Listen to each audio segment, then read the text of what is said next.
One of Wall Street's top volatility experts thinks a regime change is underway in the broader market. Mandy is Cboe's head of derivatives market intelligence and the aforementioned derivatives expert. Mandy, welcome back. Thank you for the intro. Great to have you. So how are investors bracing themselves for the next, I don't know, couple months? Yeah, so I think one notable shift that we've observed in the options market is that there is now more fear and more downside risk being priced into the options market. And this is specifically looking at S&P index options.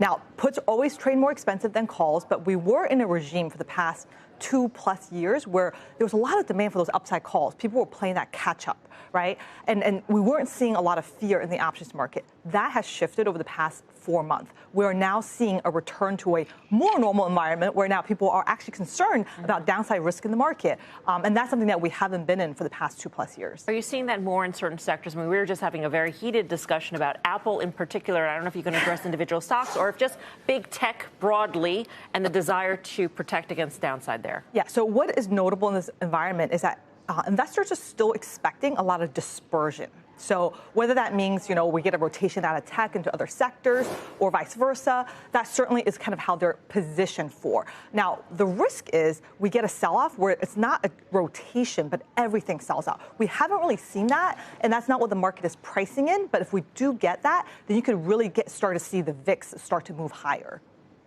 So, Mandy, can you speak a little bit about TLT volatility? I mean, we've seen quite a bit of rate volatility, and it seemed like we would see a lockstep move in rate pickup and expected rate cuts. And as you pointed out, we're not seeing the same tick up in TLT volatility when we are seeing some of these movements in the longer term rates. Can you explain that dynamic a bit? Sure. So what's been notable is that we've obviously been in a big bond market sell-off.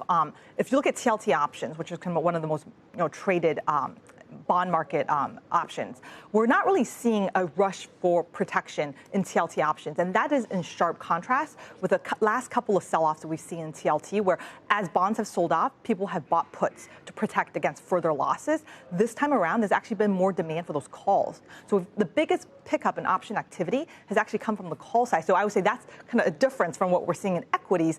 In the bond market, at least, investors are actually saying maybe this is the top in terms of yields, or at least there's not that fear of additional accelerated sell-off in the bond market. Mandy, over the last, let's call it since August, volatility events have been one-day events, August 5th, December 18th, December 27th. Is there any indication that those vol events could last longer in 2025?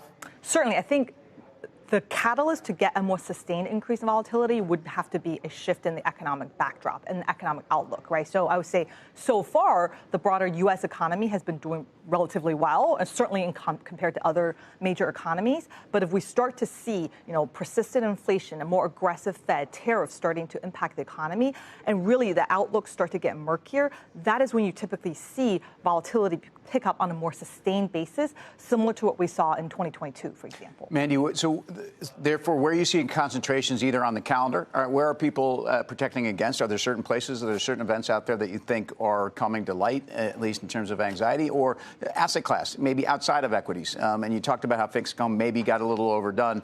How about in currencies? How about in oil? Because we have seen big moves in the dollar. We've actually seen a surprisingly good move in oil, even with a higher dollar. Yeah, that's a great point. We are seeing more volatility risk premium or more fear being priced into the other asset classes. So FX, you mentioned, big pickup in volatility in that asset class, certainly in oil. And then within equities, we're seeing more volatility risk premium in the other regions. So I think the story of U.S. exceptionalism, right? People are still looking to the other regions for more downside. So China, we talked about that. You guys talked about that earlier. Europe, I think those are the countries that are kind of very regions that are very exposed to potential changes in trade policy.